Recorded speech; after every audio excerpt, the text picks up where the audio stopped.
C'est sans doute le livre le plus bref et le moins cher de l'année que je vais vous recommander. Il est en poche, folio, mais c'est un inédit, il coûte 3 €. Il fait à peine 120 pages, mais c'est un grand livre.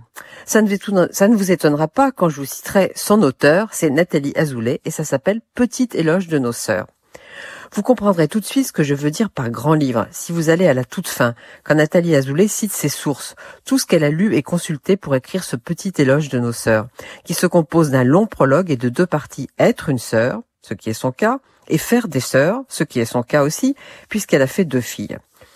Je ne vais évidemment pas avoir le temps de vous dire tout ce que contient ce livre, malgré sa brièveté, tout ce qu'il contient de réflexion, d'autobiographie, de fiction, mais je vais essayer de vous donner quelques pistes et je peux vous assurer d'emblée que vous ne regretterez pas vos 3 €. Donc, dans le prologue, il est beaucoup question de sœurs, de cinéma. Celles qui ne sont pas sœurs, sauf dans le scénario, mais aussi de vraies sœurs dans la vie. Il est aussi question d'un photographe que je ne connaissais pas, Nicholas Nixon, qui a fait poser des sœurs dans une série, dans le même ordre, 46 années de suite, de 1975 à 2021. Je vous dis ce qu'en dit Nathalie Azoulay.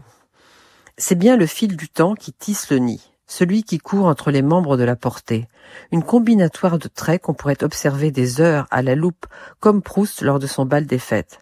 Malgré les changements de coiffure, les rides, l'empattement, la ressemblance passe comme un fluide de l'une à l'autre. Aucune chirurgie ni injection ne vient la perturber. La chirurgie est la mort de la ressemblance et le cinéma n'y est pas pour rien. Décidément. Nixon donne à de simples photos de famille l'envergure d'un mystère qui lui échappe. Ensuite, il y a beaucoup plus à dire, bien sûr, sur ce prologue. Mais je dois passer à être une sœur, car Nathalie Azoulay en est une. Elle est l'enfant tardive, pas vraiment voulue, sauf par ses sœurs. Alors, elle détaille ce qui s'est passé au fil des années. Quand elle a 5 ans et que sa sœur se marie, la sœur aînée, elle lui en veut. Elle se promène dans les années, dans la différence d'âge qui fera d'elle finalement une sœur sans sœur. Elle arrive à 60 ans, 70, 80. En fait, dans la vie, elle n'a toujours pas 60 ans. Alors la fiction prend le dessus. Et pas tout à fait une fiction, plutôt une anticipation, car quand on a 80 ans, où sont les sœurs aînées? Alors passons à faire des sœurs, ce qui revient à dire avoir des filles. Vers 30 ans, écrit Nathalie Azoulay, je mets au monde une fille, puis 3 ans plus tard, une deuxième fille. Alors que toutes les mères aspirent au choix du roi, un garçon et une fille. Je deviens celle de 2 sœurs, un miracle. Je vous laisse découvrir ce miracle. Juste une précision.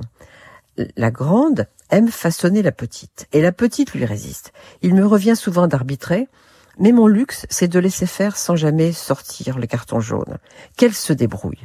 La vérité étant que je ne connais rien aux chamailleries entre sœurs. Bref, que vous ayez des sœurs ou pas, ce qui est mon cas, sortez vite vos 3 € pour acheter Petit éloge de nos sœurs de Nathalie Azoulay, en folio.